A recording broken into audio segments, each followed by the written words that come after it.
100 years ago, in his work on war in the air, H.G. Wells had predicted that governments would work with all their resources to fight a lightning campaign and achieve complete command of the skies, as the US was able to achieve in the recent war in Iraq. Over the next 30 minutes, we'll take you through this episode to show you what India can achieve with its multi-role Sukhoi MKI, with high-end technology that require Indian aviators to be a breed apart and have, in Tom Wolfe's words, the right stuff.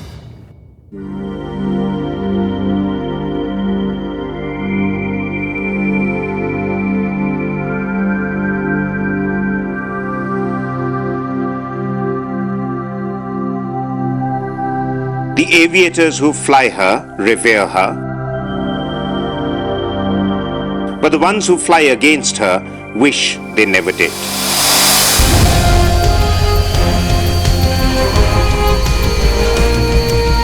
Many call her the eighth wonder. They believe she parallels none in the sky. None when she strikes, none when she escorts, none when she intercepts.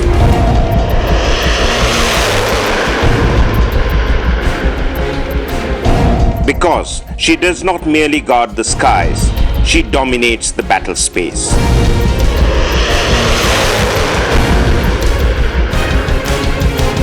The Sukhoi 30 MKI is every fighter pilot's dream machine.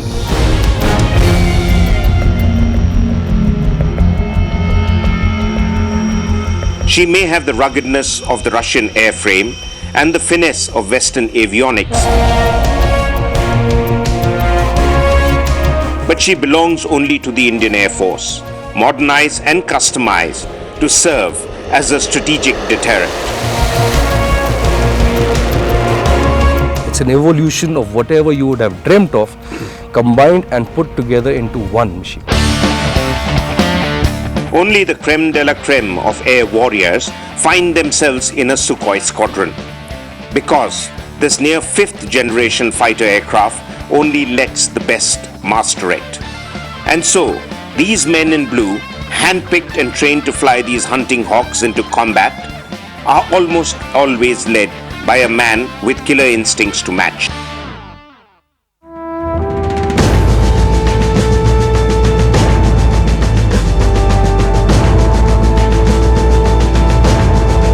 Winko Ajay Rathore, who commands the Lightnings in Lohegaon, Pune, is no exception. With over 3,000 flying hours on the MiG-27 and the Sukhoi 30 MKI, this leader with many superlatives to his name is also a shrewd tactician.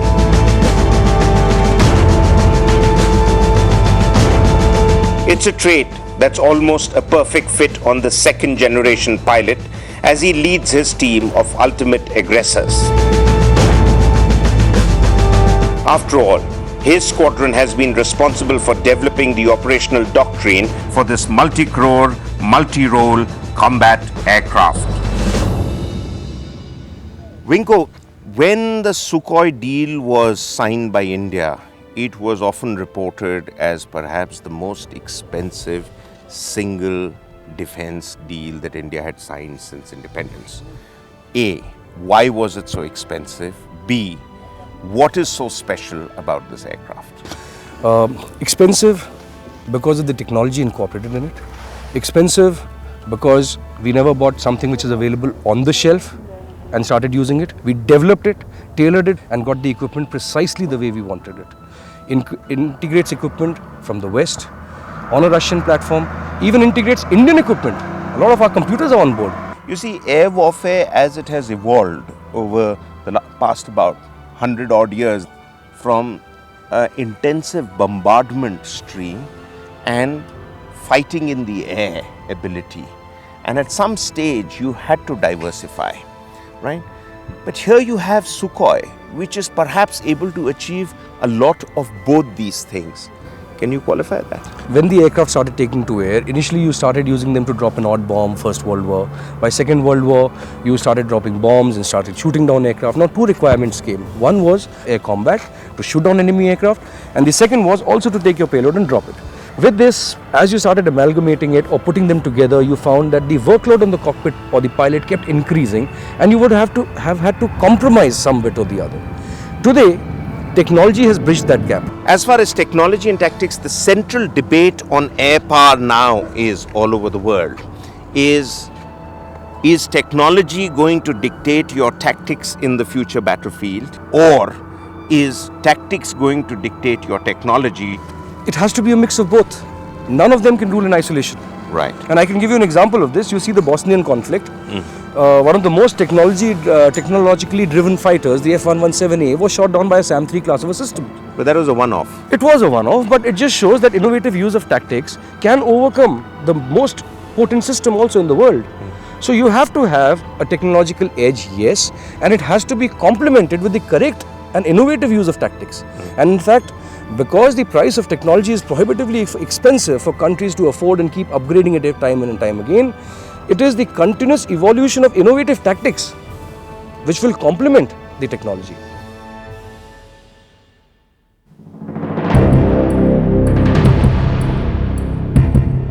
Prashant and Bhatia, tomorrow would be the first sortie on the Su-30 MKI for you. It's a big day for flying officers Manav and Prashant. They have just been inducted into the Su-30 MKI squadron and will fly out for the first time on their dream machine.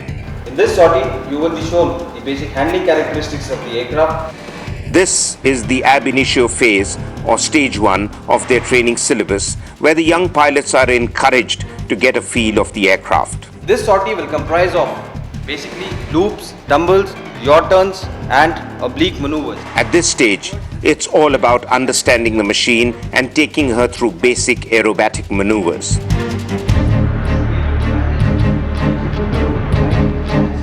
In true tradition, senior fully operational pilots in the squadron don the instructor's role and literally handhold these young pilots through the first few training sorties. Now we have started a concept wherein we are inducting these young pilots after finishing their 1 year of pilot training onto a very high performance aircraft like the Su-30 MKI. And I believe that wherever you put a fighter pilot, it is adaptability on any kind of a machine. Sumit, you shall be flying with Sharad as the instructor pilot. Tarun, you shall be flying with Chadda as the instructor pilot. Squadron leaders Tarun and Sumit are also under training, but they are ready to move on to the next stage of their Sukhoi syllabus. The benefit of Tarun and Sumit, This is when they fly to fight in a simulated 1 versus 1 combat scenario. It's almost like a run-up to the tactical and the combat phases of flying, where they will have to apply all that they've learnt in larger simulated multi-aircraft exercises.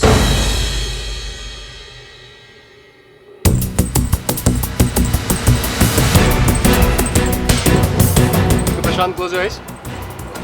Tell me where's the standby P2 It's on the right hand side corner. But before the two flying officers are allowed their first Sukhoi experience, they will have to clear a basic familiarization test. It's on the right hand console. It's called blindfold checks, where, as the name suggests, they will have to prove that even with their eyes closed, they are completely familiar with all the cockpit controls. It's on the front instrument panel at the bottom.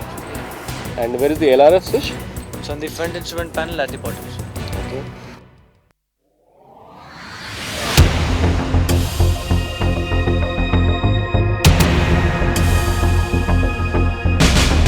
As the 4 apprentices finally make their way towards their aircraft, in step with their respective instructors, a sense of pride engulfs each one of them.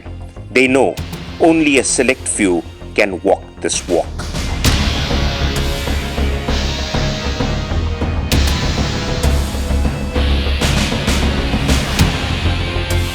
In keeping with all standard operating procedures, the pilots run a quick scan over their aircraft before climbing on board for the cockpit checks.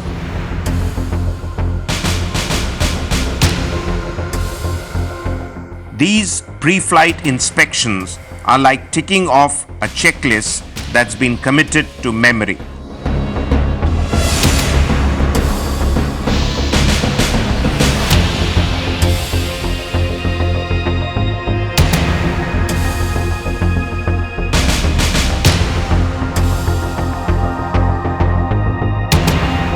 And while it's a matter of habit for the seniors, the younger ones are in the process of internalizing a routine that will stay with them for as long as they fly these birds.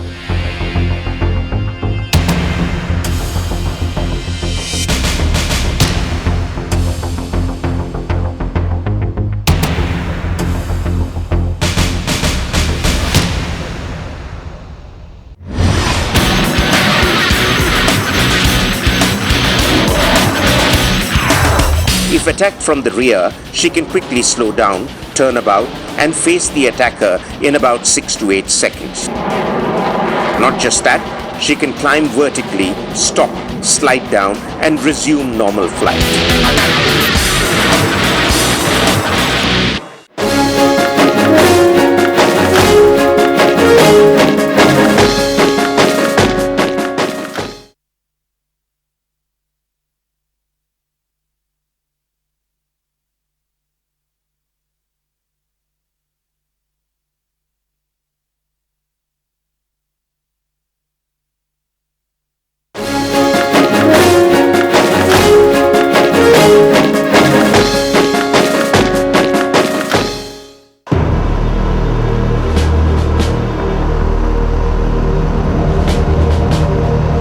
It's a nervous wait for both the flying officers as they wait to take off in their Sukhois for the first time.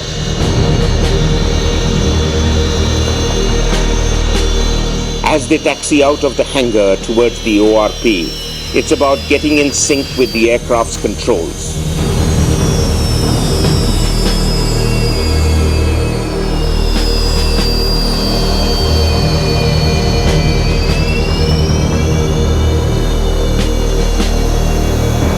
They must have done it several times over in their heads, but this is the real thing.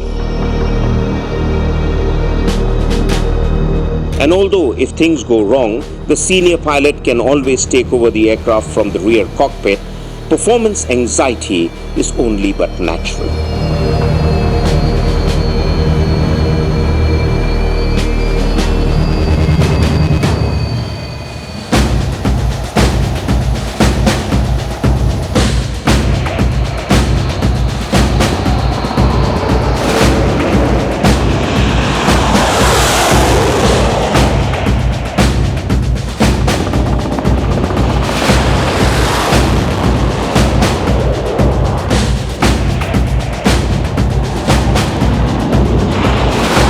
But all fears are put to rest as the aircraft gets airborne. It's a perfect takeoff.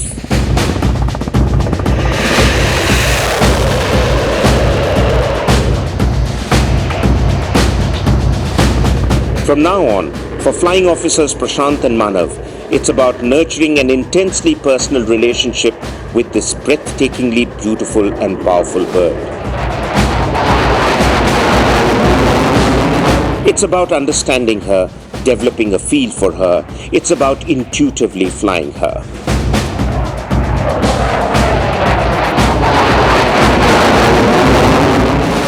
It's about exploring the Sukhoi 30 MKI at the limits of her operating envelope, learning to maneuver her at low speeds and buffer margins with least reference to cockpit instruments.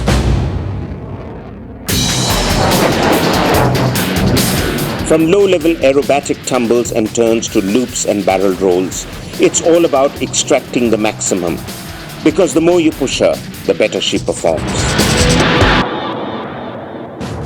Here the fighter pilot has to perform far more at any given stage because the aircraft is so capable. He has to think ahead of the aircraft so as to be able to exploit that capability. So the evolution of the fighter pilot will also be to a much higher plane with this kind of a platform because they both have to complement each other if the best has to be extracted.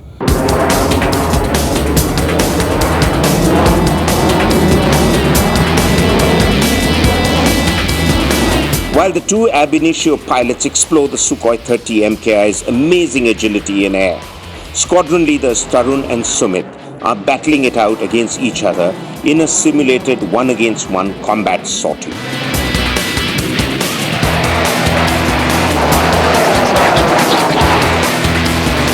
Their agenda is to apply all that they've learnt in terms of the aircraft's super maneuverability and thrust vectoring abilities in a combat situation.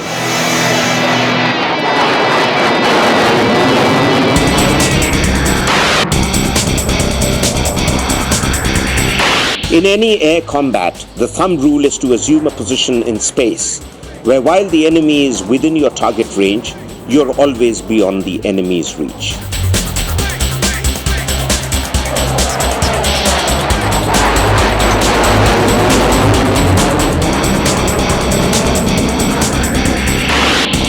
So, an aircraft that maneuvers faster than its opponent or has an unpredictable flight is always at an advantage. And this is where the Su-30 MKI's super maneuverability helps.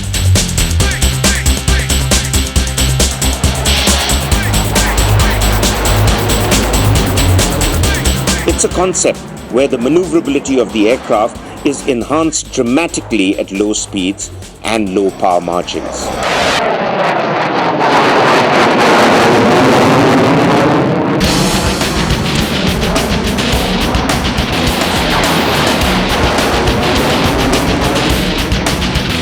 The Su-30 MKI uses thrust vectoring to increase maneuverability, where the jet exhausts from the engines don't always go straight backwards, but can be tilted up, down, left or right.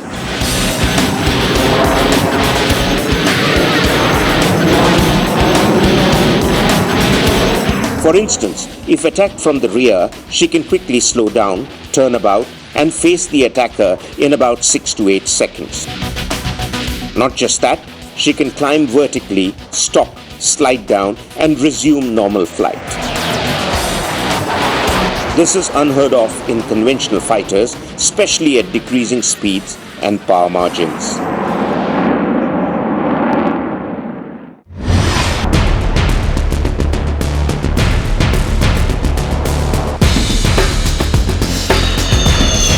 After a grueling 45 minutes in air, all the aircraft are recovered. This is one of the best aircrafts in the world as of now, and you can't ask for anything more than that.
After a grueling 45 minutes in air, all the aircraft are recovered.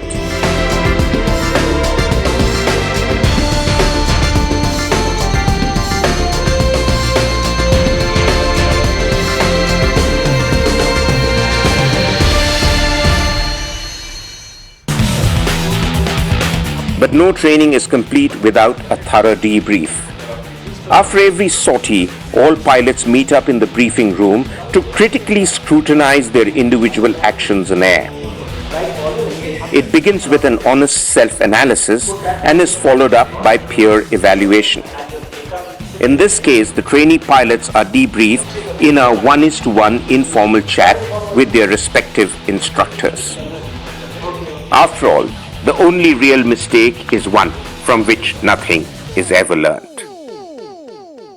You're a fighter pilot, but here, apart from being a fighter pilot, you have also been given an extremely delicate and responsible task, which is to train the new pilots who come into the squadron and get them absorbed into the team. Yes. How do you go about it?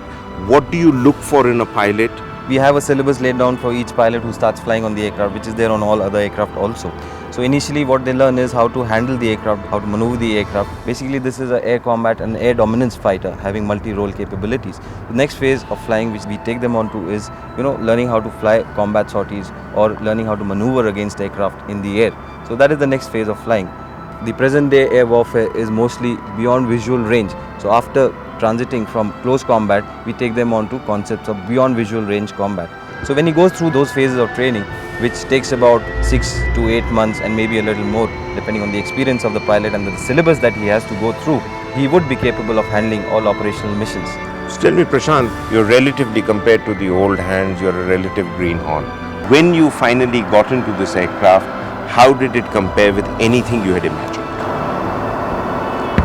This is one of the best aircrafts in the world as of now. And after coming to this aircraft from a basic aircraft which I've flown during my training, it's a massive jump and you can't ask for anything more than that.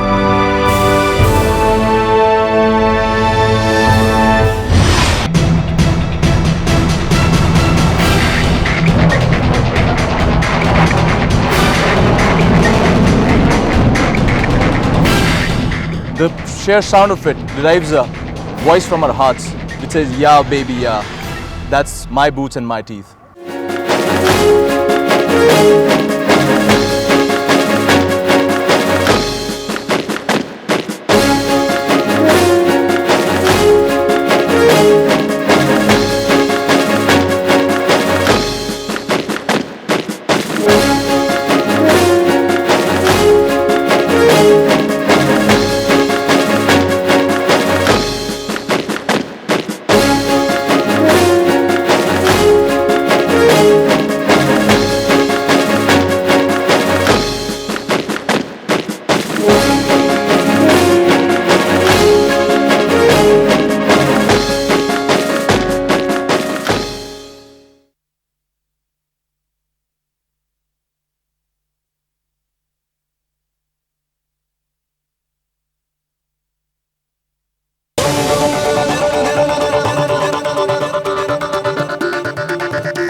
Greater than the impact of air power on warfare has been the impact of warfare on air power. And nothing symbolizes this better than the development of the Sukhoi MKI, which fulfills every ideal, hope and dream of an air power theorist. But to what extent can the performance of the Sukhoi be optimized rests not on the aircraft, but on the ability of a fighter pilot to stretch himself beyond his limits.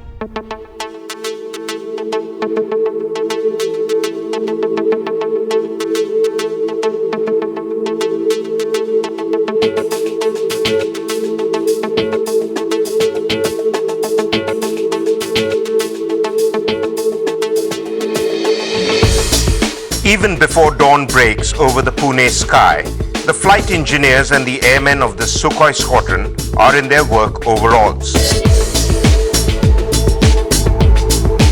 The flight schedule for this morning indicates that a bombing exercise along with a combat sortie is planned for the day. The orders are to prepare and arm the aircraft for a multi-role mission.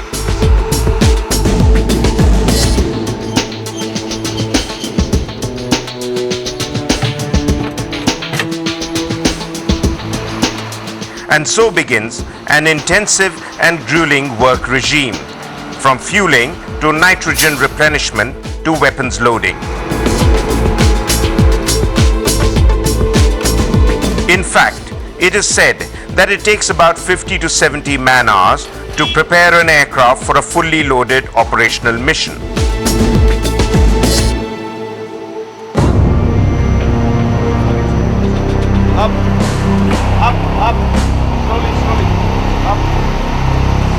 And the man in charge of ensuring that all aircraft are loaded and serviceable is Senior Engineering Officer, Squadron Leader Mitesh Labru.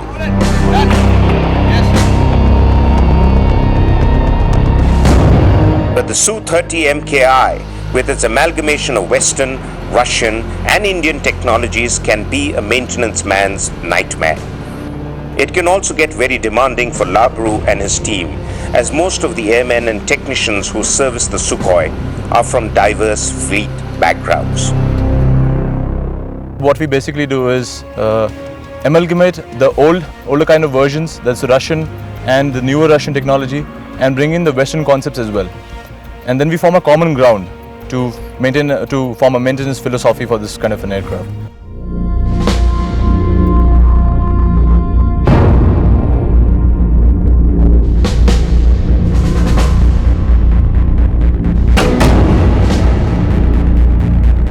The Su-30 MKI's weapons payload is as lethal and as versatile as it can get. With a maximum external load of 8,000 kgs and a total of 12 hard points for carrying weapons, she can be armed with a combination of air-to-air missiles, air-to-ground missiles, along with guided and unguided munitions. No wonder this air dominance fighter is capable of changing the dynamics of air combat. Starting off from its air defense role, where we carry the beyond visual range missiles to the close combat and even to the guns. And when you come to the ground defense role, you got standoff bombs, we got precision guided bombs, and then we got the conventional bombs.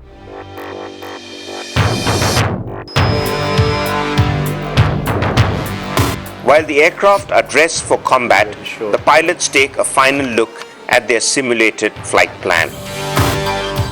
It's a software that aids mission planning by correlating all available coordinates, factors, and pre-planned maneuvers onto a tangible flight path, almost like a preemptive 3D visualization of the planned sortie.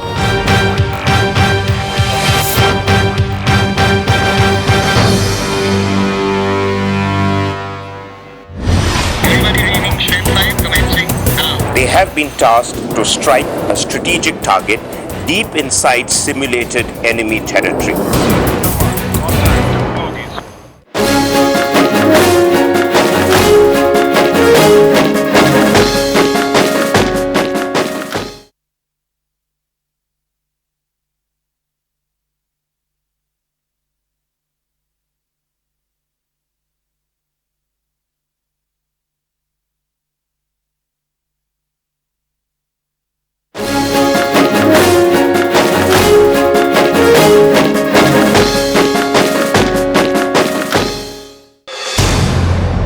As the sun hits the midday sky, it's time for the pilots to hit the tarmac and walk to the aircraft.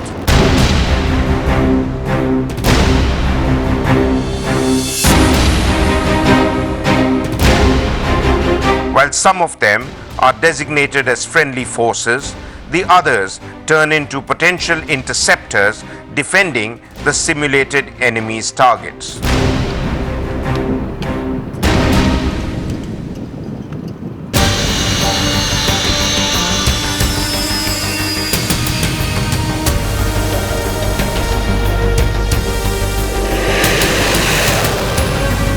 And as soon as all the aircraft are airborne, the battle begins.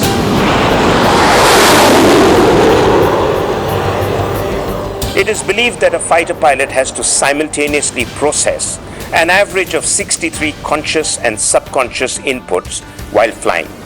And a Sukhoi 30 MKI combat sortie can only get more complicated.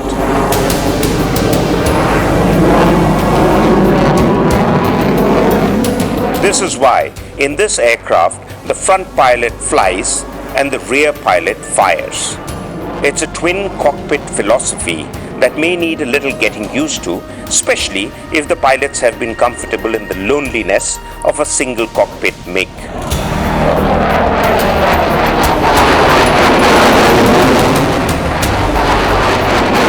This division of labor also substantially enhances the Su-30 MKI's reach, as she can stay airborne longer.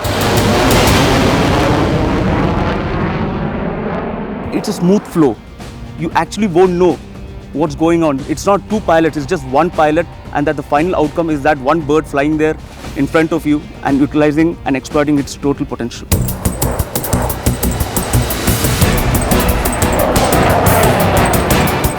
The exercise is initially uneventful as friendly aircraft flying in close formation head towards the simulated international boundary. Everybody reading strength 5 commencing now. They have been tasked to strike a strategic target deep inside simulated enemy territory. Thunder, situation live. Roger, Thunder 1. Contact 2 bogies, 50 nautical miles west of Bullseye. But once they cross the simulated IB, two radar blips indicate that two enemy interceptors are headed in their direction. The leader immediately orders a split. Roger, Thunder 2, beaming left on course 330 now. While the formation is quick to break up on the leader's cue, the timing of the call may turn into a debatable issue later on ground. But for now, the orders are followed.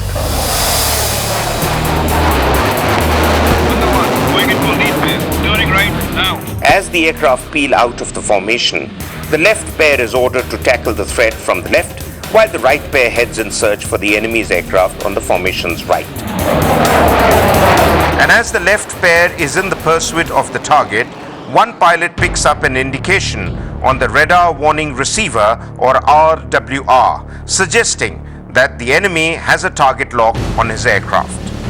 It's a quick turnaround from being the predator to the prey. Thunder 1, Piper 12 o'clock, turning hard right, exiting. But the Sukhoi can always bank on her three-dimensional thrust vectoring nozzles to get into a winnable position. Because it is believed that in a dogfight, the Su-30 MKI perhaps has an advantage even over the 2D thrust vectoring F-22 Raptor. In the meanwhile, her partner continues on the mission unaware of her predicament.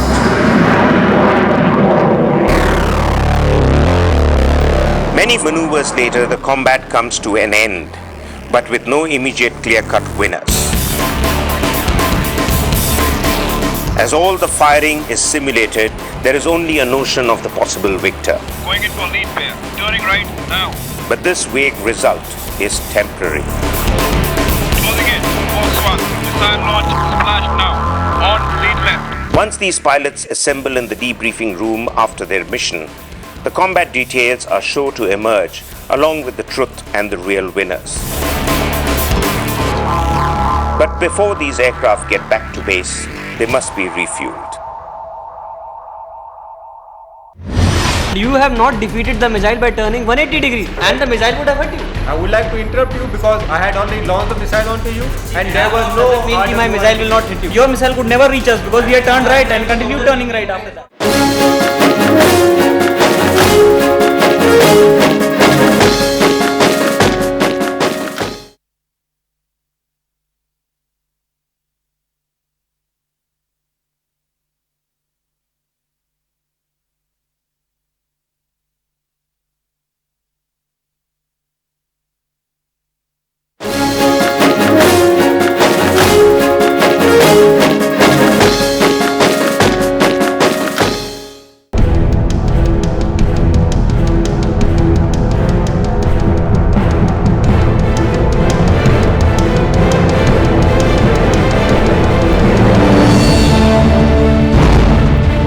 Air-to-air refueling is a force multiplier with a twin advantage. It lets an aircraft like the Sukhoi 30 MKI cover about 8,000 kilometers. That's almost Mumbai to Beijing and back without having to land at an airbase to refuel. Without in-flight refueling, this Sukhoi's combat range is restricted to around 3,000 kilometers. Air-to-air refueling also allows an aircraft to take off with minimum fuel and maximum weapons payload, as once airborne, the aerial tankers can always top up the aircraft's fuel tanks.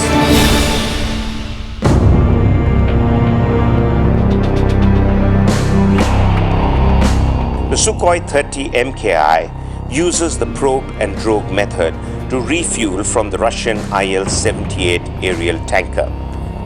It's a critical operation that hinges high on precision.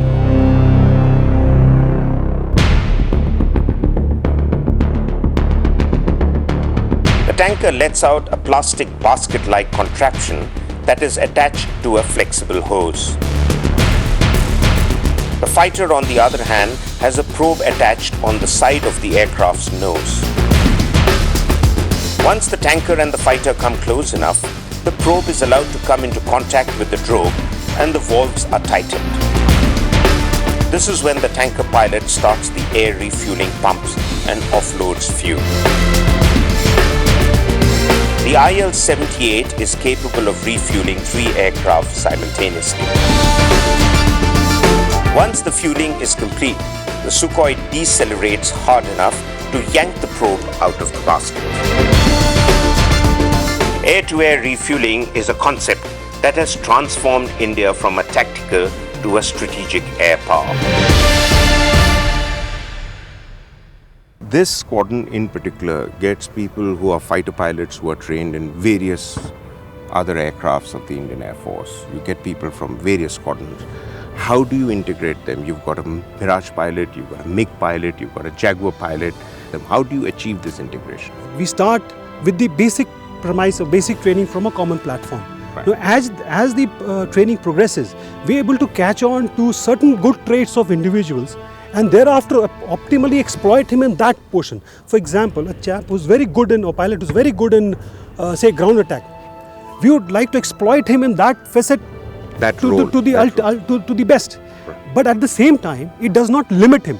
Fighter pilots get used to the isolation of being in a cockpit all by themselves.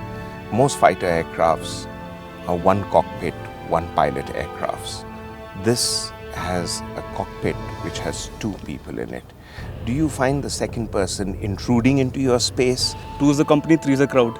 Yes, sometimes you actually feel, who's this guy sitting behind me or ahead of me and putting all the spokes in the wheels?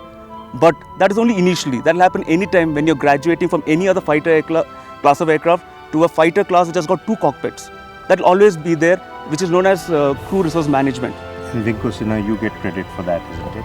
To ensure that you get the right mix of people sitting in the cockpit at all times. How do you get that balance right?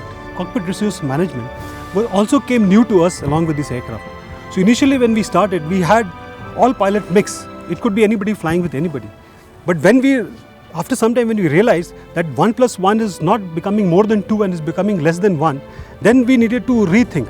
And thereafter we made a strategy in the manner wherein we had made small groups. It was not only 2 pilots, but small groups of people wherein we mixed between these groups only.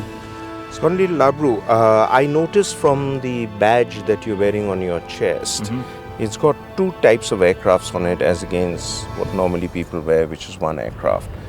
Obviously, that's an indicator of 2 weapon systems or weapons platforms that you've been responsible for. Can you give us a bit about that? Yeah, this is correct. In fact, we take a lot of pride in wearing this badge. Incidentally, this squadron, for almost 1 year, was equipped with 2 different kind of fighter platforms. One was the MiG-21 Bisons, with 1 flight operating Su-30 MKIs. Basically, the intention was to bring out 2 fighters of different class together for integrated flying, as well as integrated maintenance. What happens in integrated maintenance is that one person can do simultaneously maintenance on different kind of aircraft to reduce the time and increase the job efficiency as well. Fighter pilots get their high by flying aircrafts at supersonic speeds, by carrying weapon systems which are second to none, by the power that they wield in the sky and the ability to hit the enemy precisely where they want to. How do people who look after these aircrafts, the maintenance men, how do they get a sense of professional satisfaction? Whenever our aircraft, our pilots have to go into the battlefield, you have to arm them. You have to strap their boots. You have to give them teeth. That is our job. We derive satisfaction out of giving them teeth and strapping up their boots. And when it goes to the runway and the thrust open the afterburners, the sheer sound of it derives a voice from our hearts which says, "Yeah, baby, yeah. That's my boots and my teeth." One last parting shot about this aircraft, the weapon systems. In fact, we had gone for a recent US exercise with the US Air Force. And there, after the combat sortie was flown and after the debrief, we were all coming back together in the aircrew van. And one of our American friends said, "I'd rather be with you rather than fight against you." Okay, gentlemen, we have gone for a 4-aircraft intimidation. We'll have the debrief. Debriefs of a combat sortie within the Air Force squadron are great levelers. This is where hierarchy is tossed aside and brutal honesty encouraged. As we crossed the border, the situation had become very clear that one member was 030, 40 kilometers from the bullseye, and the other member was on 270, 90 kilometers from the bullseye. Entering border, I have ordered a split. Okay, I have a point that we have split it much before we were supposed to. We would have maintained the sanctity of our formation and would have split it at least 30 nautical miles after we would have entered the border. It's a healthy form of peer evaluation and makes no exceptions. That is not possible. That is not possible because I was maintaining a close watch on the RWR. In fact, much before that, I have had a lock and launch on you and I have claimed you. Okay, Shuk's one. Dora, you said that you had a RWR indication 11 o'clock. Did you report it? And your other member continued into the direction of the attack and the attacker? Don't you feel that your other member was threatened at that stage? It's often said that an aircraft does not recognize a pilot's rank or experience. She only recognizes his mistakes. Did you have any RWR indication? We had RWR indication, but we were maintaining safe with you in terms. So in case you had RWR indication, why did you continue? Because as far as I am concerned, I have lock on you and I have launched on you. Like any other debrief on any other day, this afternoon's sortie too has its share of raised voices and disagreements. See Shukla, you are saying that you have turned right and you had an RWR indication. At that time I have launched a missile onto you and you have not defeated the missile by turning 180 degrees. You have just turned by right by 30 degrees where you are still in my missile launch envelope and the missile would have hit you. I would like to interrupt you. I would like to interrupt you because I had the radar lock onto you. I had already launched the missile onto you and there was no doesn't mean my missile will not hit you. No, but thereafter we had turned right and your missile could never reach us because we had turned right and continued turning right after that. That is not the point. The point that we are trying to bring out is that you should also try